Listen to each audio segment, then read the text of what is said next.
今回の議論はどうですか。何回か来ていただいてますけど、まず感想から言っていただけますか。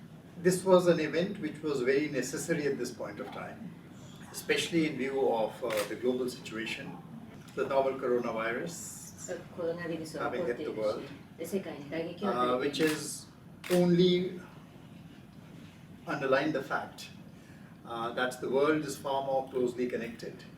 Troubles in the world cannot be firewalled. They will spread. Information spreads. Capital spreads. Everything flows across globally. Finance is global. Information is global. Viruses are global.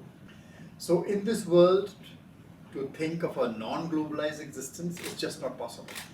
So what kind of a globalized world are we going to be heading into 10, 20 years? That is a very important point of discussion, and I commend the Genron NPO for taking the initiative to start reimagining what kind of configurations we should be working towards. 我々はその宣言文を今日発表することになりました。こういう状況だからこそ、やっぱり分断ではなく、やはりルールに基づいたやっぱり仕組みというものを守らなきゃいけないと。我々がそのために努力しようということを誓うという形になるんですが、こうした宣言文の内容そのものについてもう一つコメントをいただきたいです。The declaration reflects the discussions we've had over the last 2 days. It speaks about the need for reintegrating the world order.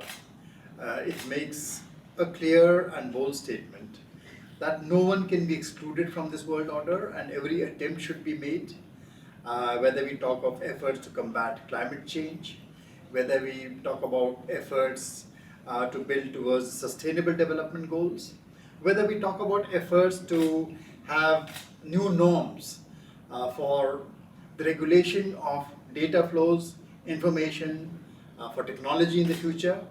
You have to work with all countries. And China, yes, is a very, very, very important part of this entire discussion. None of us would like to exclude China from these discussions. We need to work towards normalizing, getting back to the old track of trying to get China to normalize and integrate into the global system on the same terms as everybody else. So the kind of exceptionalism which has been pursued by China, we need to break that kind of exceptionalism. And the second challenge, of course, which all of us face, which has been discussed during the course of these discussions, is that today the challenge is also to normalize the United States of America and get it back into the United States of America has been in a way disengaging from many of the global debates on trade, on technology, on data. It is wanting to break away and create a different ecosystem. You cannot have broken up ecosystems in the same world. We live in one integrated world and everyone has to be a part of it. We need to integrate everybody. 今回の会議はアメリカ大統領選の真っ只中に今あるということです。で、私たちはワンワールド、つまり世界をまさに統合する、まさにその誰かを排除することを目的にするわけじゃない。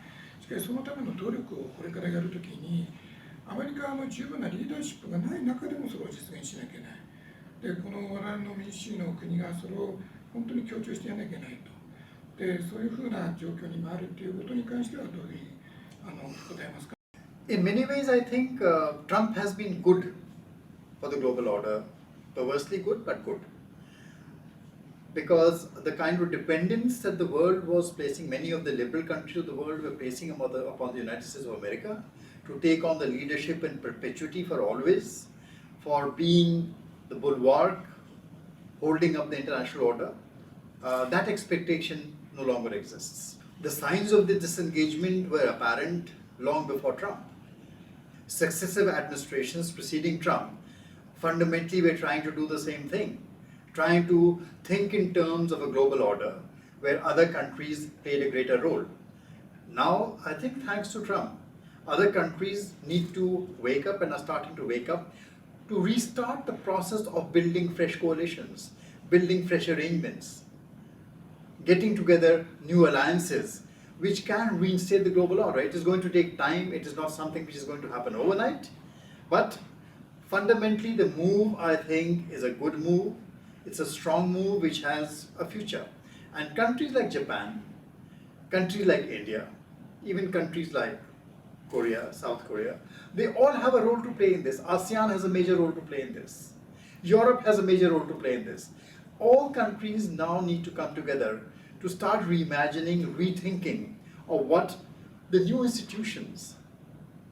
We need to, yes, rebuild our institutions. We need to rebuild institutions on trade. We need to rebuild institutions, create new institutions which are going to take care of the challenge of climate change or of data governance, to make sure that our rules on data governance are aligned to each other.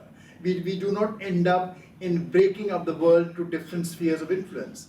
Now this next process has to start, and we should be taking the lead in starting this process together. ありがとうございました。 Thank you so much. Thank you.